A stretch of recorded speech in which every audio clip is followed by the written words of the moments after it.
آنها عالمان را در هر کجایی که پیدا می‌کردند بی‌رحمانه به قتل می‌رسانیدند.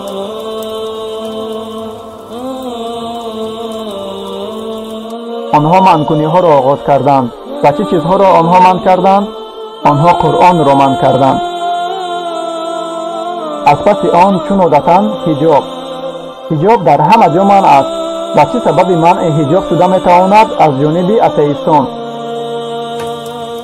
از آنها صدای تعلیمات اتئیسمی یعنی بیخدایی می‌برآمد.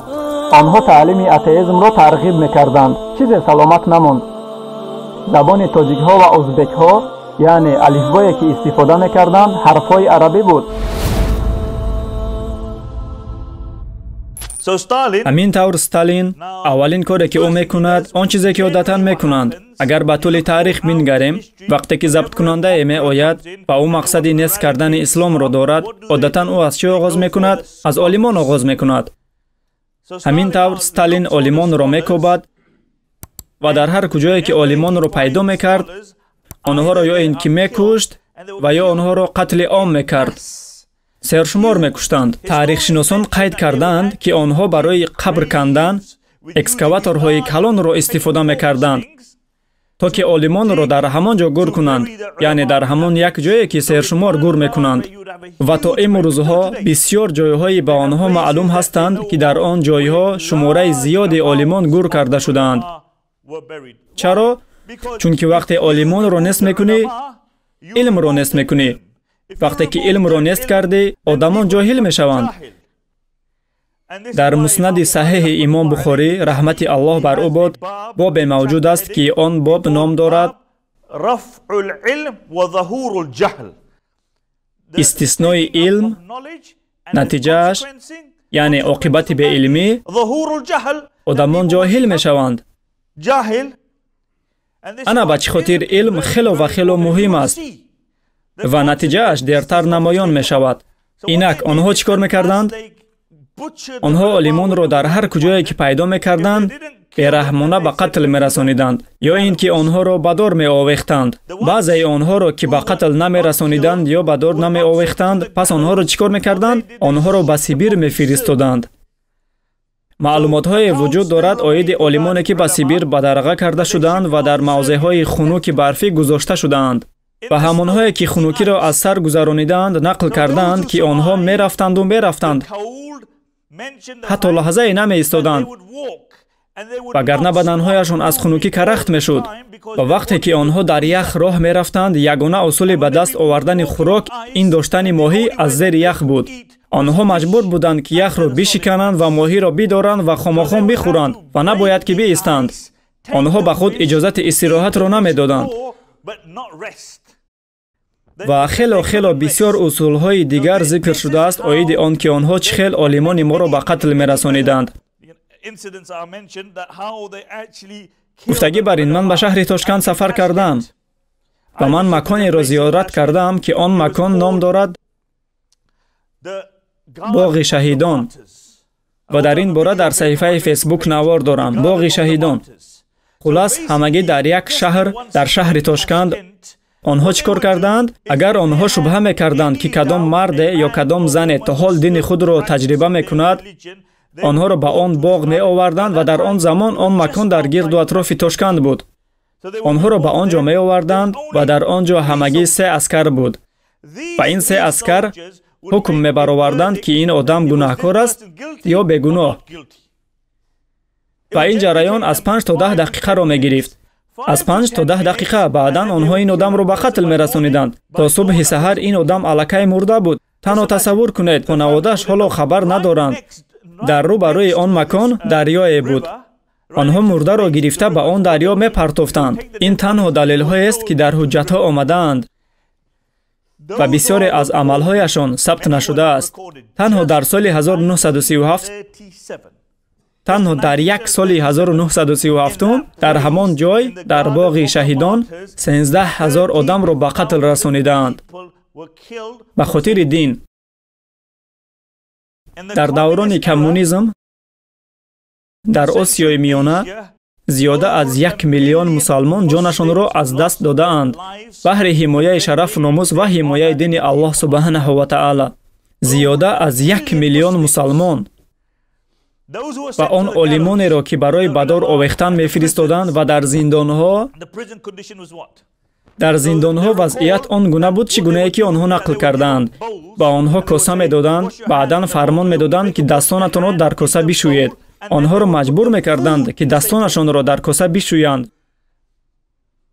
ва ба онҳо дар ҳамон коса хӯрок медоданд. хӯрок дар ҳамон косае ки дастонашонро шустаанд. ва маҳбасхонаҳо он гуна буданд ки онҳо на бархеста метавонистанд, на дароз кашида метавонистанд. монанди оне ки гӯё дар даруни қабр бошӣ. ин амалҳое анд ки ба олимон мекарданд ва ҳикмати ин таърих бародарону хоҳаронам он аст ки мо шумо ба қадри он чизҳое ки дорем бирасем. валлоҳи ин осоние ки мо динамонро метавонем риоя кунем. хулос вақте олимонро нест карданд, онҳо манъкуниҳоро оғоз карданд. ва чӣ чизҳоро онҳо манъ карданд? онҳо Қуръонро манъ карданд.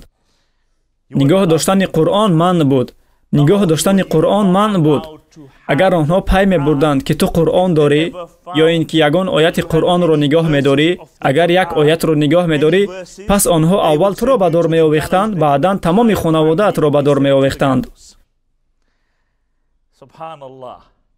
Субҳаналлоҳ, яъне олимҳо нестанд, Қуръон ҳам нест.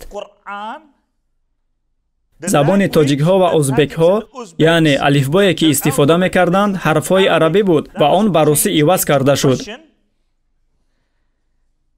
акнун оиди масҷидҳо.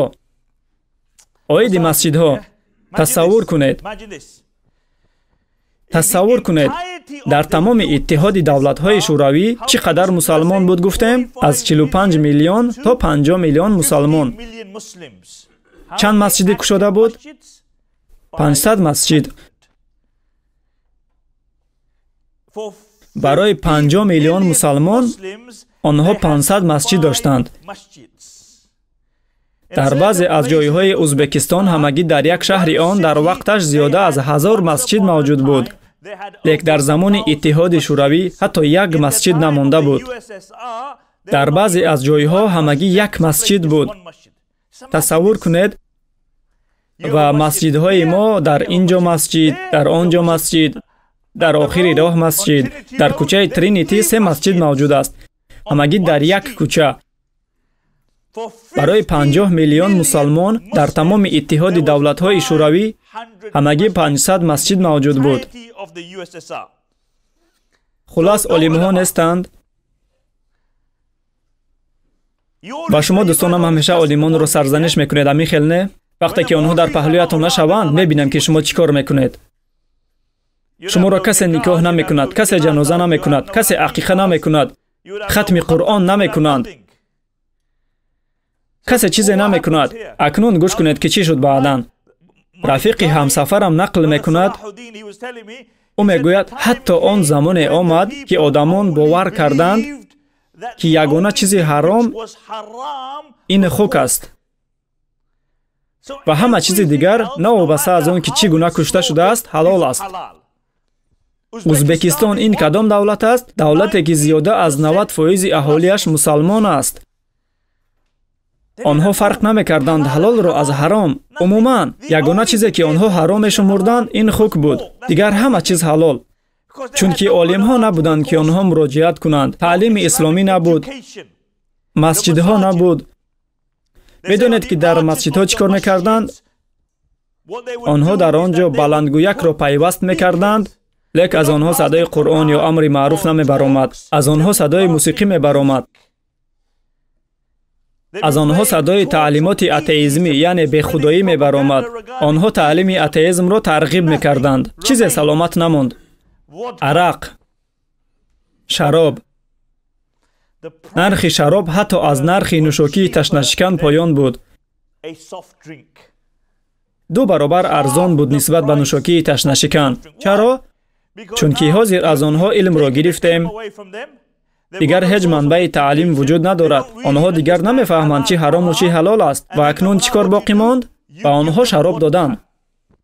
ҳатто то имрӯзҳо рафиқи ҳамсафарам мегӯяд, ҳатто то имрӯзҳо зиёда аз 70% аҳолии Ӯзбекистон майнӯшӣ мекунанду шароб менӯшанд.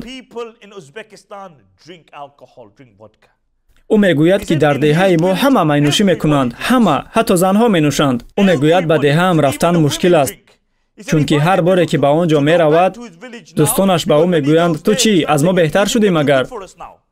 ӯ акнун каме диндор шудааст. мегӯянд: акнун чӣ, ту аз мо беҳтарӣ? тасаввур кунед, аз паси он чун одатан ҳиҷоб дар ҳама ҷо манъ аст. ба чӣ сабаби манъи ҳиҷоб шуда метавонад? Аз ҷониби атеистон. ҳамааш оддӣ аст. ин гӯё зулм аст. ҳамон гуна санаде, ки дар ҳама ҷо онро метавон шунид.